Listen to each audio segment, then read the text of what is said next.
Decía a nuestro invitado que es un tema interesante y él agrega complejo también, porque recibimos al ingeniero alimentario Gastón Ares. Bienvenido, Gastón. Muchas gracias por la invitación. Bienvenido, bienvenido. Bueno, estábamos hablando, cuando hablamos de ingeniería de alimentos, se abren muchos frentes para empezar a hablar de esto, desde el etiquetado, desde la información que nos dan los productos, y siempre un tema que lo hemos hablado un montón de veces, de los vencimientos, ¿no? De cuándo efectivamente hay que desechar algo, qué productos hay que tener en cuenta para decir, bueno, capaz que si me dice el 17, capaz que el 18 puedo, y cuándo tenemos que ser muy estrictos en eso, ¿no? ¿Cómo podemos empezar como a desentrañar eso? Porque yo, por ejemplo, un lácteo, si lo veo que está con la fecha ya un poquito pasada, ni se me ocurre, ¿no? ¿Cómo es eso? Bien, para empezar siempre como que tenemos que diferenciar en esto de la información, como los tipos de información que tenemos en un producto, ¿no? Entonces tenemos información que, como vos decías, está definida por el Estado, ¿no? Entonces tenemos, como vos decías, los octógonos, ¿no? Estos excesos de nutrientes y demás. Después tenemos la fecha de vencimiento y después tenemos otro montón de cosas que incluye básicamente la industria como parte de sus estrategias de publicidad, que básicamente lo que buscan es convencernos de que un producto tiene determinadas características. Entonces, lo que es importante, la información que nosotros debemos tener en cuenta en general es la que es obligatoria y que tiene que ser incluida en todos los productos. En lo que tiene que ver con la fecha de vencimiento, Uruguay no diferencia dos conceptos distintos que son la fecha básicamente de vencimiento y la fecha de uso preferente, que se llama en algunos otros países. Que es esto que decías, cuándo en realidad yo tengo que desechar un producto y en qué productos en realidad esa fecha es básicamente una idea de hasta qué momento ese producto mantiene sus características incambiadas respecto al producto original. Entonces, en general, todos los productos que tienen algún tipo de deterioro, o sea que básicamente su vida útil está definida por los microorganismos, ¿no? Que crecen hongos, bacterias y demás. Esos son los productos que en general esa fecha que vemos en los envases la tenemos que cumplir más o menos siempre, digamos, de una forma como más estricta, ¿no? Entonces ahí entran, por ejemplo, los fiambres, ahí entran por ejemplo, la leche. Vos decís más o menos estricta. ¿Cuánto es cumplir con la fecha más o menos estricta? No vas a decir algo, bueno, tantos días, pero ¿cuánto es ese más o menos? Porque he escuchado gente que no le Y lo que demora es en abrirlo y mirarlo como está adentro. Bueno, ahí hay un criterio que en general es muy útil, que tiene que ver con esto, de que evaluar básicamente qué características tiene ese producto, ¿no? O sea, mirarlo primero, ¿no? Entonces, si vos ves que tiene un hongo, si tiene ¿no? algún deterioro que vos puedas identificar claramente, bueno, eso obviamente no lo tenés que consumir. Y después es el probar. En realidad, o sea, si vos sentís eso, la leche muchas veces la vas a usar y en realidad está ácida antes de la fecha de vencimiento porque quedó afuera, por X motivo tuvo un problema en el proceso, etc. Entonces, en esos casos, en realidad es esto, probar, y si vos notás que hay algo que sea sutilmente distinto, es no dudarlo y tirar.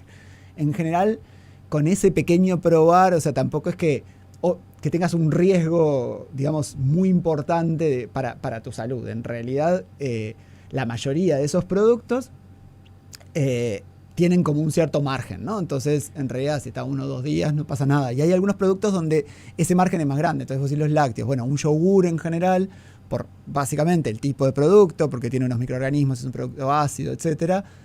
La fecha de vencimiento es un poquito, o sea, lo podés consumir hasta un poco más de días respecto a lo que está en ese producto. Y siempre también en relación a cuánto dura, ¿no? Entonces, en realidad, si vos tenés una leche pasteurizada que dura una semana, bueno, un día es una cantidad de tiempo relevante. Claro, si vos pensás en un yogur que dura un mes, un día no es tan importante, ¿no? Entonces, siempre en general, esos son como los criterios. El fiambre que se corta, entonces en realidad ese sí, es como que tenés que tener como ese cuidado, si lo sentís un poquito ácido, tirarlo, etcétera. Esos son como los grandes como recomendaciones en lo que tiene que ver con el uso de esa información puntual que está en los envases. Después tenés, yo qué sé, galletitas, bueno, no importa. O sea, en realidad, en general, el deterioro de ese producto va a tener que ver con que está blando, no va a estar crocante, ¿sí? Entonces, es entender, bueno, por qué esos productos se están deteriorando. En general es eso, los que se guardan en la heladera son los productos que pueden tener como un mayor riesgo de deteriorarse muy rápido después de esa fecha de vencimiento. Si conservaron la cadena de frío correctamente y demás, exacto. Porque eso uno no lo sabe, entonces capaz que llegás a la fecha de vencimiento y el producto está detonado ya.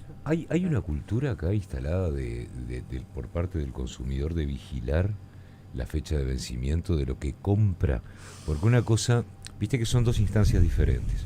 Una cosa es la instancia de la góndola y otra cosa es la instancia de la heladera. Son cosas totalmente diferentes. Ahí sí nos ponemos cuidadosos. Sobre todo si vemos que ese queso envasado lo abrimos el domingo pasado y pasan días y ahí sí tenemos cuidado. Ahí en general nosotros como seres humanos en realidad lo que hacemos es tomar decisiones rápidas, ¿no? O sea, minimizamos el esfuerzo que invertimos comprando. Entonces, en general, para la mayoría de los productos, nosotros hemos hecho algunos estudios viendo qué información las personas tienen en cuenta al momento de comprar. En general, no miramos demasiado la fecha de vencimiento ni ninguna otra información. Vamos y agarramos siempre lo mismo. Es como que querés leche y vas. En algunos productos sí hay como una mayor costumbre que tiene que ver con esto de cuán rápido se deteriora. Entonces el ejemplo clave es la leche. O sea, cuando vas a comprar leche en general es muy común que las personas miren la fecha de vencimiento porque es un producto que se deteriora rápido y por lo tanto te puede pasar que en el supermercado todavía no lo hayan repuesto, digamos. O sea, que vos sigas teniendo leche que está muy próxima al vencimiento. Entonces, en general tiene que ver mucho con eso, con cuánto dura el producto y ahí es esa costumbre, digamos. Y con respecto a la percepción de riesgo de consumo, porque de repente somos menos cautelosos con una galletita que está blanda, que está visiblemente vencida, que con un queso que, como decís vos, de repente vemos que tiene 7 puntos verdes que no van en el queso, y que a veces hay que reconocer que los más aventurados con la punta de la cucharita retiran eso de ahí y se le da igual. Yo creo que en percepción de riesgo, en lo que tiene que ver con productos deteriorados, creo que sí, y a veces es una percepción de riesgo incluso, capaz que hay obviamente sectores, hablando como, ¿no?, en promedio, de forma poblacional, creo que tenemos una percepción de riesgo que a veces está hasta exagerada, en esto que decís, bueno, no sé, veo que tengo una lata que se venció 3 días y la tiro, ni siquiera miro que hay, no, o sea, obviamente si la lata está inflada, hinchada, sí, bueno, ahí me está indicando algo, pero si es una lata, o si es una, no sé, una bolsa de harina, y se pasó de una fecha, porque también los productos muchas veces tienen fecha máxima, ¿no? Entonces, más de determinado tiempo, más de 5 años o un par de años, no va a decir, ¿no? Pero no quiere decir que se venza. O sea, el azúcar la puedes tener y no va a pasar nada. Te va a agarrar humedad capaz, pero nada más. Entonces, en realidad no creo que tengamos un problema vinculado a la percepción de riesgo.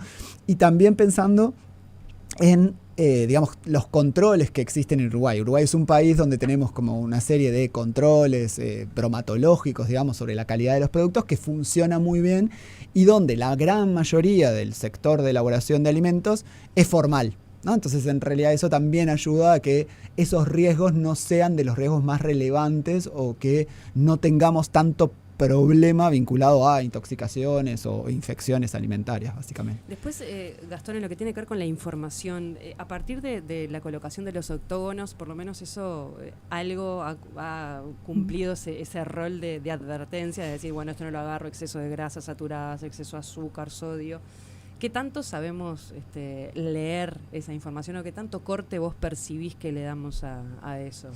Bien. Porque también ahí influye, te lo ato con la pregunta de qué también estamos alimentándonos y qué también podemos alimentar.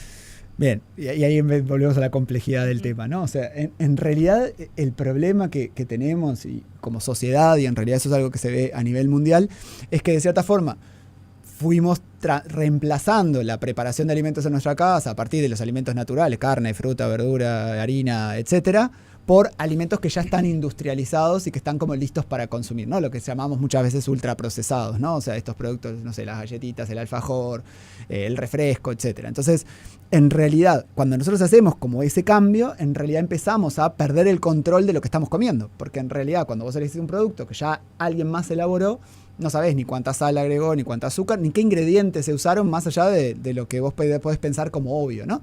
Entonces, el problema que tenemos muchas veces tiene que ver con esto de el tiempo y el esfuerzo que te requiere de codificar toda esa cantidad de información y los tecnicismos que hay atrás, ¿no? Entonces, en muchos casos, vos hablabas de la información nutricional. Claro, si yo voy y encuentro una tabla que me da un montón de números y me dice tiene 350 miligramos de sodio, no tengo o sea, es muy difícil que una persona, primero, se vaya a invertir el tiempo que requeriría de codificar esa información y que tenga las herramientas para hacerlo.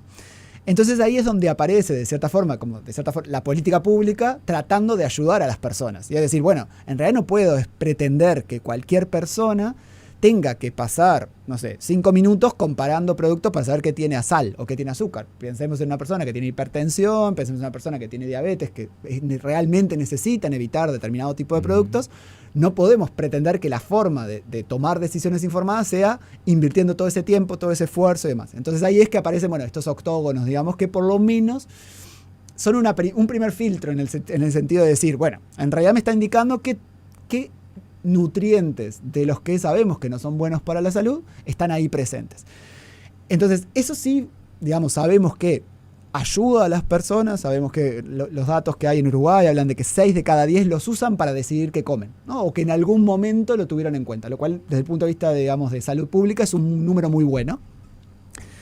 Obviamente no es la única información y no quiere decir que todo lo que no tenga esos octógonos sea saludable, ¿no? Entonces ahí entramos como en la siguiente nivel de complejidad que deberíamos decodificar, que tiene que ver con los ingredientes, ¿no? Entonces cada vez hay más cuestionamientos sobre cuál es el rol que determinados ingredientes, y en particular lo que llaman aditivos, que son las sustancias que se agregan para cumplir un rol, ¿no? Entonces no es que se agregan para nutrir tu cuerpo, sino que se agregan con un rol tecnológico. Conservantes, por ejemplo. Los conservantes, los colorantes, los saborizantes, ¿no? Entonces en realidad hay algunas de esas sustancias. En particular, por ejemplo, los colorantes artificiales actualmente son como muy debatidos, especialmente en la infancia, porque hay evidencia de que se asocian con trastornos neurocomportamentales, tipo hiperactividad.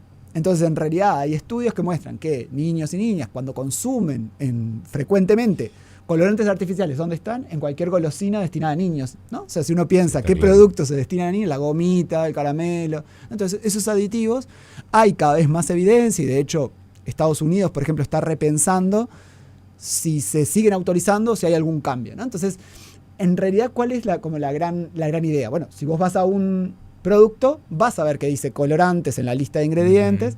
Muchas veces dice numeritos que no tenemos ni idea qué es, o nombres que son raros, ¿no? Vas a encontrar tartrazina, rojo punzó 4R, suerte, o para interpretar. numeritos. No dan ganas ni de leerlo tampoco. Porque... Claro, a veces es INS 101 o INS 120. Una persona, o sea, bueno, ni yo sé de memoria todos los numeritos, ¿no?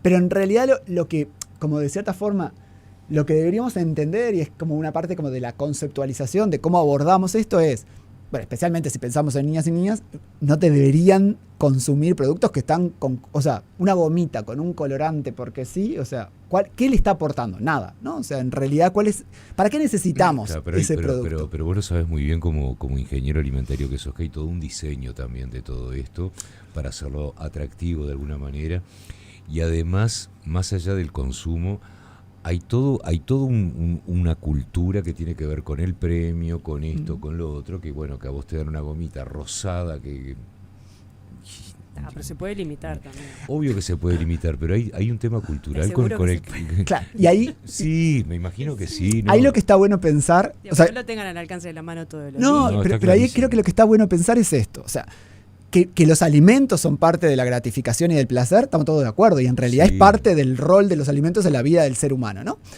Ahora, cuando uno empieza a hablar de culturalmente el valor que le damos a algunos alimentos, a veces está bueno preguntarnos por qué le damos ese valor, ¿no? O sea, ¿de dónde viene ese valor? Y uno piensa esto, en las golosinas de colorcitos, ¿no? O en los refrescos. ¿Por qué pensamos que en un viernes a la noche o un sábado hay que tomar refresco? ¿De dónde viene ese concepto? Ojalá fuera solo el viernes a la noche. Claro, pero va como esta asociación. ¿Pero dónde viene? De lo que hace la industria, ¿no? O sea, de la publicidad, del rol que tiene la publicidad convenciéndonos que si no tomo refresco no soy feliz en familia o no, que no pertenezco. Del momento de placer y recreación que o no tiene que estar pertenezco. acompañado de. Actualmente está muy en debate, ¿no? Las bebidas energizantes y el consumo de estas bebidas en la adolescencia. ¿Por qué las consumen? Porque la idea es, de cierta forma, también pertenecer, ¿no? O sea, yo pertenezco a este grupo y necesito consumir eso. Eso es una construcción social, pero a partir de estrategias puntuales que en general son estrategias que lleva adelante la industria. Entonces, sí está bueno esto de repensarlo y tener en cuenta que deshacer esas lógicas no es algo de un día para otro y no es solamente responsabilidad de las personas. Y ahí, como vos traías, en realidad hay determinadas reglas del juego que tienen que estar pautadas de una forma mucho más clara a nivel de política pública. O sea, ¿por qué deberíamos tener productos con muñequitos infantiles que no son buenos para la infancia. O sea... No, a ver, es un tema complicadísimo, digo, esto lo hemos hablado con Aldo Moscademori, por ejemplo, que hablaba del diseño que tienen ciertos productos para transformarlos en productos hasta adictivos en algún momento y que no son buenos para nuestra salud. ¿Sabes qué me estaba preguntando en base a una historia que estaba contando Valeria antes de arrancar contigo? Hubo un amague durante la pandemia, ¿no? Como de una vuelta hacia otro tipo de alimentación. Nos perdimos de varias cosas que habíamos adquirido durante la pandemia, hablando ahora específicamente en lo que tiene que ver con la alimentación. La pandemia en realidad lo que hizo, de cierta forma, fue como...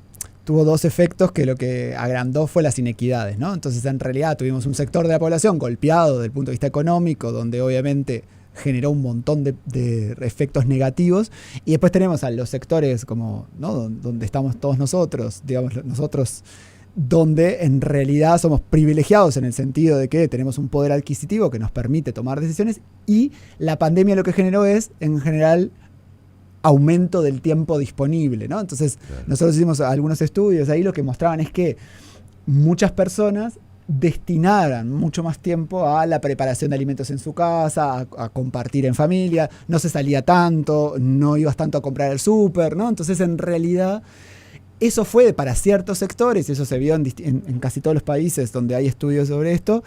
La pandemia representó una oportunidad de repensar también, porque se puso, ¿no?, sobre el tapete también el rol de la salud, del estado de salud, etc. Obviamente, cuando volvimos, no fue un cambio definitivo, sino cuando volvimos a nuestra vida normal, como pasó en la mayoría de los aspectos donde la pandemia nos afectó, volvimos atrás. Pero tiene que ver con esto de cierta forma del rol que nosotros le damos a los alimentos en nuestra vida diaria. Y cómo, nada, si estamos todo el tiempo corriendo porque tengo que tener 3 trabajos para poder tener suficiente plata para comer, etcétera.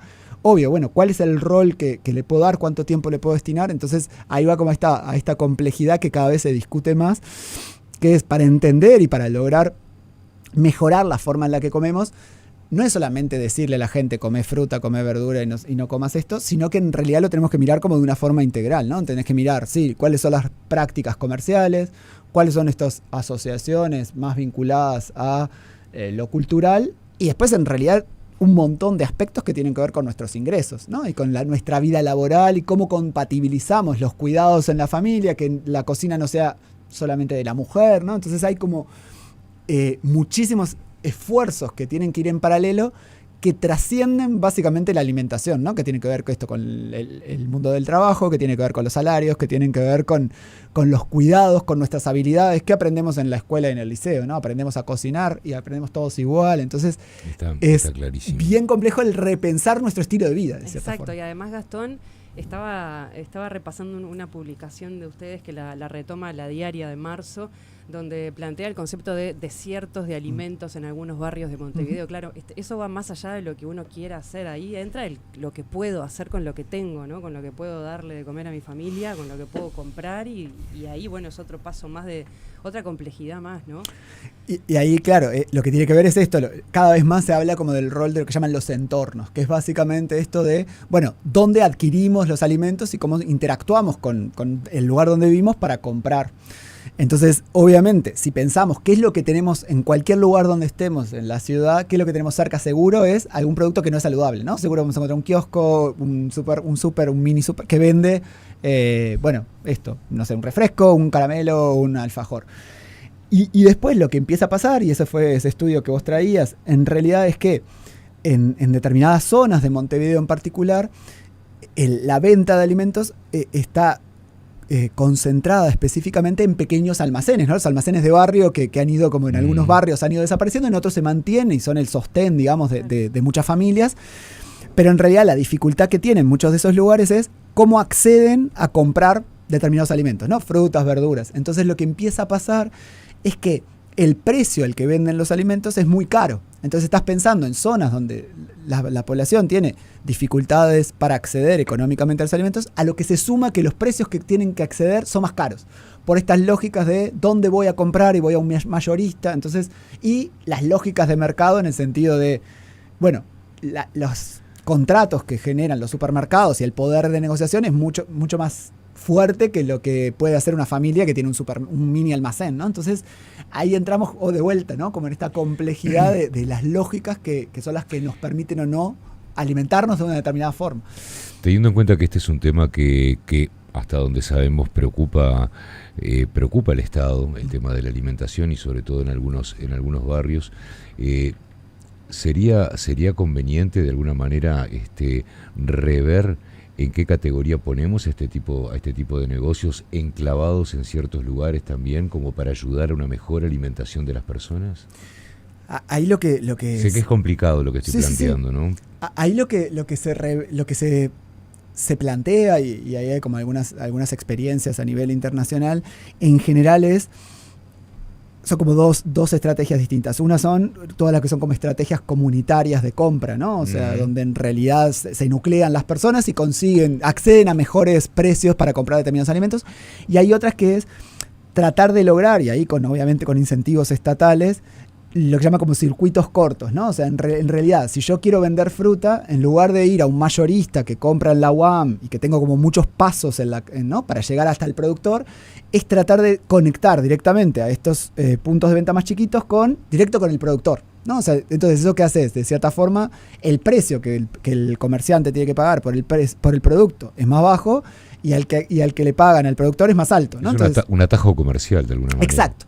Entonces, eso es algo que se está empezando a discutir. En el periodo anterior, la Intendencia de Montevideo empezó a problematizar este tema y se ha empezado a pensar cómo lograr ese tipo de incentivos para, de cierta forma, mejorar el acceso económico y también a la variedad y la calidad de los productos. Y eso, en realidad, si vamos al interior, muchas veces también es un problema, porque los productos, si uno piensa, la mayoría vienen a Montevideo, ¿no? Se producen en Salto, pero vienen para acá. Vienen para Montevideo y de acá van para otro lado, ¿no? Entonces obviamente tenés un montón de tiempo, entonces la calidad de los productos que llega. En ese rebote vas cargando. Y obviamente cargas costo, ¿no? Porque claro. Tenés un transporte de varios kilómetros, ¿no? Entonces de vuelta ahí es como repensar la forma en la que se comercializan los alimentos con esta perspectiva que se llama como de sistema, ¿no? Entender como todos esos vínculos de los alimentos con el resto de las dimensiones de nuestra vida y del mercado y de la lógica diaria, digamos. Me quedé pensando que hablaste de los energizantes, de las bebidas energizantes, y lo hemos hablado desde el punto de vista de los efectos que genera el consumo y demás.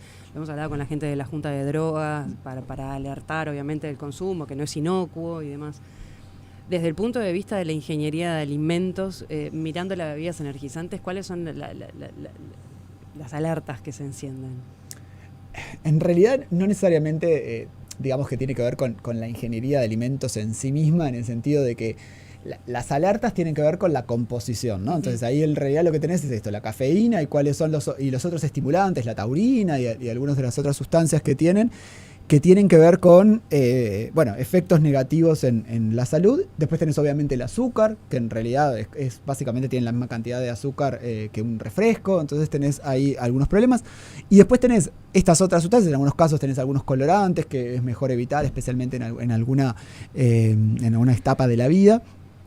Entonces, yo creo que no necesariamente tiene que ver tan así como con la ingeniería de alimentos. Como un combo de cosas que no deberían estar, tiene que ver con, ¿no? Exacto, con cuál es el rol que ese producto, o sea, nada, toma tu café, toma mate, o sea, ¿no? Porque en realidad es el reemplazo de un alimento o de una bebida que obviamente es estimulante y que la consumimos como parte de y ahí sí tenemos la cultura, ¿no? O sea, en Uruguay el mate está totalmente insertado en nuestra cultura.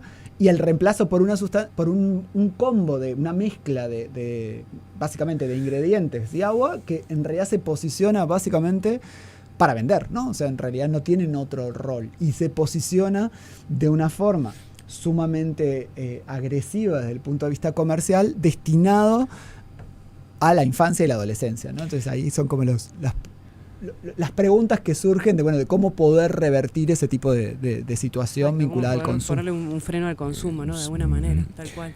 ¿Qué pasa con la gestión de los alimentos acá en el Uruguay, en lo que tiene que ver con esos números que a veces nos saltan de la cantidad de alimento que tiramos, de organizaciones que se han dedicado, como Redalco, por ejemplo, a rescatar alimentos para poder ayudar a personas que realmente lo necesitan. Y a veces ellos mismos te dicen, uno ve lo que se tira, que a veces se tira por la cara que tiene, no por la calidad del alimento en sí, y a uno se le ponen los pelos de punta realmente, ¿no? Con algo tan básico, como decías vos, como es la alimentación de un ser humano. Ahí esto que vos traes en realidad es sumamente relevante, y hace poquito en el Parlamento hubo una actividad específica sobre esto, que es algo que se está pensando específicamente en frutas y verduras, que es el foco de Redalco, que hacen un trabajo excelente. Y en realidad esta dualidad que tiene que ver con que las frutas y las verduras a nivel nacional, toda la población consume cerca de casi, o sea, por ahí la mitad de lo recomendado, y existe una gran brecha entre niveles socioeconómicos. Entonces los niveles socioeconómicos más bajos es quienes consumen menos cantidad de frutas y verduras, y cuando vas a números en realidad hay una cantidad muy alta de frutas y verduras que se tiran. Cuando se empieza a ver los motivos por los cuales se tiran, aparecen muchas cosas, pero esto que vos traías de la cara que tiene, ¿no? O sea, bueno, si tiene una manchita, si tiene una forma rara, si tiene... Bueno, no pasa el casting. Exacto, pero eso es central, eso aparece, y en realidad a distintos niveles. ¿Por qué? Porque lo que pasa muchas veces es que los productores, si tienen un producto muy chico, muy grande, con una mancha, el precio al que acceden es mucho más bajo.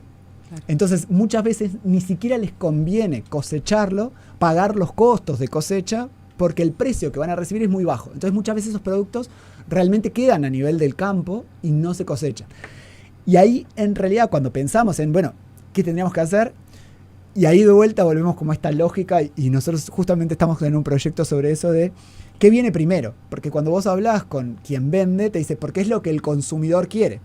Entonces lo que te plantean es, si yo pongo una manzana deforme o una manzana con una mancha, la gente no lo quiere. Y es verdad, porque en realidad tenemos un montón de asociaciones de que si tiene una determinada manchita, no está buena, ¿no? O si las mandarinas es un ejemplo bien claro, a veces tienen como estas manchas como medias marrones, que se llama como el rameado, ¿no? Que lo único que quiere decir es que se chocó cuando estaba creciendo el fruto con una hoja o con una rama, ¿no? Entonces le queda como una cicatriz. Eso no tiene ningún efecto en las características, va a ser igual de jugosa, igual de dulce, igual de sabor a mandarina. Pero ¿qué es lo que pasa? Ese producto desde el punto de vista comercial es penalizado. Entonces muchas veces eso pasa con otros productos. Esos productos en realidad se terminan tirando y generan, obviamente contribuyen a este desperdicio, y esos son muchas veces los productos que, por ejemplo, Redalco se encarga de recuperar. Entonces ellos trabajan a nivel de la recuperación en los productores, cosechando y recuperando los productos, o a nivel del comercio mayorista en la UAM, ¿no? Entonces ahí tenemos como una estrategia que es esto de la redistribución, que contribuye justamente a resolver ese problema, pero después también tenemos qué es lo que nosotros hacemos cada vez que vamos a comprar, ¿no? O sea, entonces esto de tener como mayor conciencia de que hay determinado tipo de manchas, deforme, tamaño y demás, que no van a impactar nunca la calidad del producto, van a ser igual de ricos, etcétera, ¿no? Entonces, también el repensar eso es algo que ayuda a solucionar este problema tan complejo.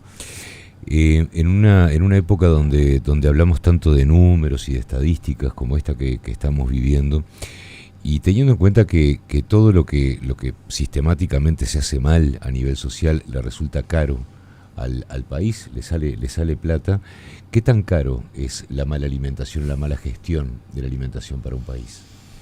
En Uruguay no tenemos como estimaciones como muy recientes de los costos que tiene. Solamente en esto que vos hablabas del desperdicio de alimentos, se estima que el costo que tiene son $600 millones al año de alimentos que tiramos, y eso es seguro una subestimación, o sea que tiramos mucha cantidad más, ¿no? Eso es solamente de lo que tiramos.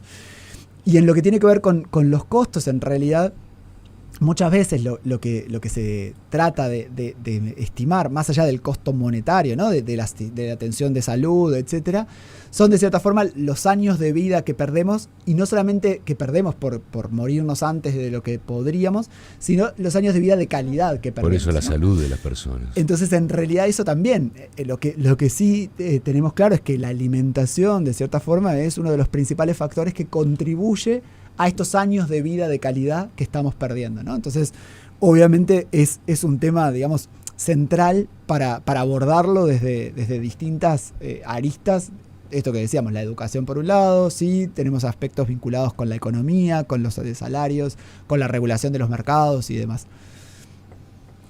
Impecable. Es muy interesante el tema y da para muchísimo más, Gastón, así que capaz que otro día te invitamos otra vez para seguirlo. A las órdenes.